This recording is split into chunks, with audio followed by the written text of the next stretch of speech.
ஒரு கிராமத்தில் ஒருவர் உப்பு வியாபாரம் செய்து வந்தார். இவர் பக்கத்து ஊருக்கு சென்று உப்பு விற்பனை செய்வதை வழக்கமாக கொண்டிருந்தார். உப்பு மூட்டைகளை தான் வளர்த்து வந்த கழுதை மேல் வைத்து அருகில் இருக்கும் ஊர்களுக்கு செல்வார். கழுதையும் அமைதியாக வியாபாரியை பின்தொடர்ந்து செல்லும். இவ்வாறு ஒருமுறை கழுதையின் முதுகில் உப்பு மூட்டைகளை கட்டி ஆற்றினை கடக்க முயன்றார். அப்போது எதிர்பாராத விதமாக அக்கழுதை ஆற்றில் வழுக்கி விழுந்தது. ஐயையோ என்று வியாபாரி பதறினார். தண்ணீரில் விழுந்ததால் மூட்டையில் இருந்த உப்பு கரைய ஆரம்பித்தது. சிறிது நேரத்தில் மூட்டை மிகவும் லேசானது. அடடா, சுமை குறைந்து விட்டதே என்று கழுதை மனதில் மகிழ்ந்தது. அடுத்த நாள் வியாபாரி மீண்டும் உப்பு மூட்டைகளை கழுதையின் முதுகில் கட்டினார்.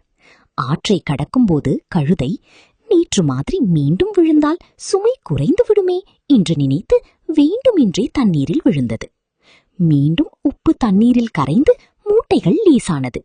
ஹாஹா, இது நல்ல யோசனை என்று கழுதை மிகவும் சந்தோஷப்பட்டது. ஆனால் இதனை வியாபாரி கவனித்து விட்டார்.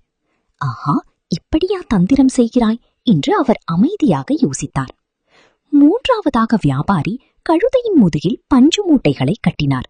கழுதை அதை கவனிக்காமல் இன்றும் சுமை லேசாகிவிடும் என்று மகிழ்ச்சியாக ஆற்றில் விழுந்தது.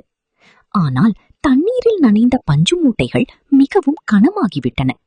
ஐயோ, இது என்ன இவ்வளவு கனமாக இருக்கிறது என்று கழுதை கஷ்டப்பட்டது. வியாபாரி சிரித்துக் கொண்டே, இப்போது புரிகிறதா என்று மனதில் நினைத்தார். நீரில் நனைந்த பஞ்சு மூட்டைகளின் 2 மடங்கு சுமையை சுமந்தபடியே கழுதை மெதுவாக வியாபாரியை பின்தொடர்ந்து சென்றது. இதிலிருந்து நாம் அறிந்து கொள்ள வேண்டியது என்னவென்றால், நாம் மிகவும் புத்திசாலி என்று நினைத்து சரியாக யோசிக்காமல் எந்த காரியத்திலும் ஈடுபடக்கூடாது.